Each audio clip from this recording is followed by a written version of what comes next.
অর্ক ছাড়ার ঘুমন্ত স্যালাইন চালিত দুর্বল মুখশ্রীর দিকে তাকিয়ে বলে উঠল, না, আমার কেন জানি মনে হচ্ছে ছাড়ার সাথে কেমন এক আত্মিক টান আছে। অর্কের কথা শুনে শুভ্র চকিত অর্কের দিকে তাকালো। শুভ্র অর্কের কথার অন্য মানে বের করেছে। শুভ্র অর্কের দিকে তাকে গম্ভীর কণ্ঠে বলল, মানে তোর আত্মার টান বলতে তুই কি বোঝাস? ও আমার বউ, বিয়ে করা বউ। অর্ক কপাল চাপড়ে আফসোসের সুরে বলে ওঠে, দোস্ত তুই পাগল। মানে? আমি কখন বললাম তোর বউ, আমার বউটাও তুই? কি সব মাইন্ড এ চিন্তা করিস সব? শুভ্র মাথা নিচু করে নিল। আসলেই তো অর্কের কথা সে অন্য মাইন্ড নিয়ে অন্য কিছু ভেবেছিল। নিজের ভাবনায় নিজেই লজ্জিত। শুভ্রকে মাথা নিচু করে থাকতে দেখে অর্ক আবারও বলে উঠল, আরে বল না ইয়ার, সারার বাড়ি কই? শুভ্র মাথা ঠান্ডা করে বলে উঠল, ঢাকা। ও। শুভ্র অর্কের এমন নীরব কণ্ঠ শুনে ভ্রু কুঁচকে বলে উঠল, হঠাৎ ছাড়ার বিষয়ে জানতে ইচ্ছা করছে কেন? অর্ক মাথা উঁচু করে সোফার সাথে হেলান দিয়ে সোফায় মাথা এলিয়ে দিয়ে শান্ত কণ্ঠে বলল, জানি না দোস্ত, ছাড়াকে প্রথম দেখেই কেমন একটা অনুভব করেছিলাম। আর আজ যখন ছাড়া পড়ে অজ্ঞান হয়ে গেল তখন আমার মনে হলো হঠাৎ করে আমার হৃদয় কেউ টেনে ধরেছে। এটুকু বলে অর্ক থামে। শুভ্র বেশ মনোযোগ দিয়ে শুনছে অর্কের কথা। শুভ্র ভ্রু নাচিয়ে বলে ওঠে, তুই টান অনুভব করছিস মানে? অর্ক বুঝলো শুভ্র আবারও কথাটা অন্য মাইন্ডে নিচ্ছে, তাই অর্ক আবার বলা শুরু করলো, সারা নামটা শুনে আমি থমকে গিয়েছিলাম। দোস্ত তুই জানিস, আমার পুচকির কথা মনে পড়েছিল। ছাড়া ঘুমন্ত মুখের দিকে তাকালেও আমার পুচকির মুখ ভেসে উঠছে। অর্কের চোখ বেয়ে গড়িয়ে পড়ে নোনা জল। শুভ্র আবারও নিজের ভাবনায় নিজে লজ্জিত হয়। শুভ্র কৌতূহল কণ্ঠে বলে, তার মানে তুই বোঝাতে চাচ্ছিস এই ছাড়া তোর বোন? কিন্তু তোর বোন তো আগুনে পড়ে মারা গিয়েছিল। অর্ক মাথা উঁচু করে বাম হাতে তালু দিয়ে চোখের পানি মুছে স্মিত হেসে বলে, আমি ছাড়াকে আমার বোন ভাবি নাই, তবে ওরে দেখলেই আমার সেই ছোট্ট সারার কথা মনে পড়ে। সেই পুচকো পুচকো হাত। বলতে বলতে অতীতে ডুব দিল অর্ক। সিলেট শহরে কাজীতলাতে অর্কদের বাড়ি। বেশ ছোট পরিবার তাদের।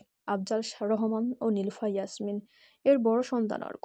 অর্ক হওয়ার 6 বছর পর অর্কের বোন যারা হয় এবং অর্কের 12 বছর বয়সে অর্কের ছোট বোন হয়, যার সাথে নাম মিলিয়ে নাম রাখা হয় ছাড়া। যারার বোন ছাড়া। ছাড়া ছোট থেকে একটু চঞ্চল প্রকৃতির ছিল, সেটা পরিবার এর সবার আদরে আরো বেশি হয়ে ওঠে। ছাড়া বড় হতে শুরু করে সারাদিন প্রায় অর্কের সাথে লেগে থাকতো ছোট্ট মেয়েটি।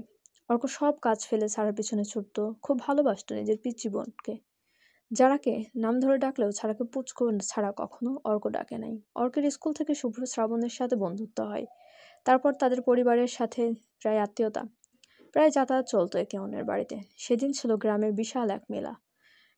আর ছোট অর্করা যাওয়ার জন্য বায়না ধরে। আব্রাহাম তালুকদারের সাথে সকলে বের হয় মেলা দেখতে।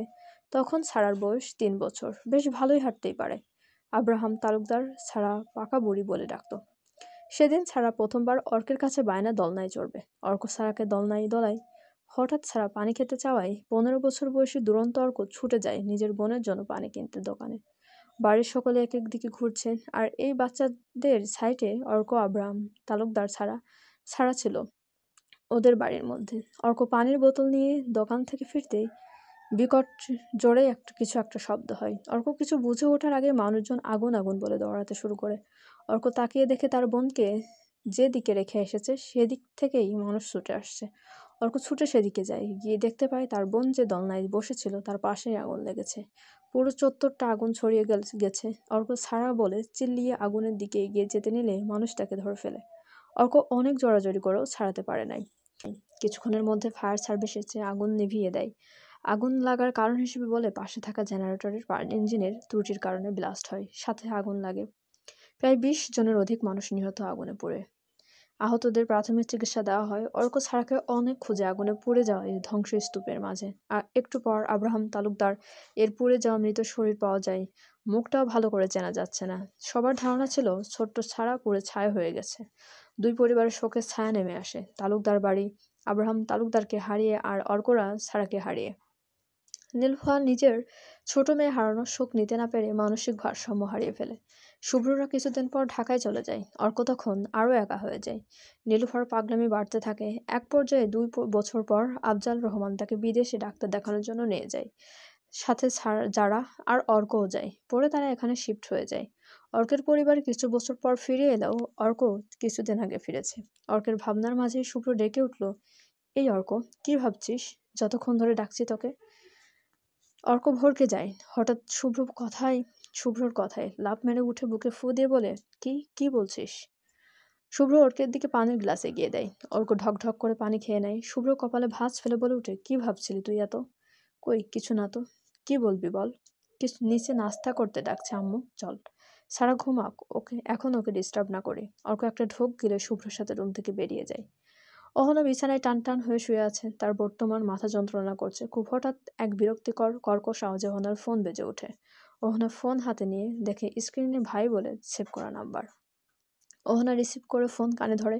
সাথে সাথে রিহান ওপাশ থেকে উৎফুল্ল হয়ে বলে ওঠে, আপু কি করিস? অহনা শান্ত করুণ কণ্ঠে বলে, মাথা ব্যথা করছে ভাই, শুয়ে আছি। তুই কি করিস? আমি বসে আছি। তুই ওষুধ খেয়েছিস? খেয়েছি। আপু শোন। অহনা কপালে ভাঁজ ফেললো। আবার কি জিজ্ঞাসা করবে রিহান? ওপাশ থেকে বলে উঠল, তুই এতদিন পর ও বাড়িতে গিয়েছিস, কোনো ঝামেলা হয়নি? কেন বলতো? আমার মন বলছে কিছু না কিছু হয়েছে। তুই বল না, কি কিছু হয়েছে কি? অহনা বলবে বলে মুখ খুলতে দরজায় ঠক ঠক আওয়াজ হয়। অহনা রিহানকে লাইনে থাকতে বলে। দরজার কাছে এগিয়ে যায়।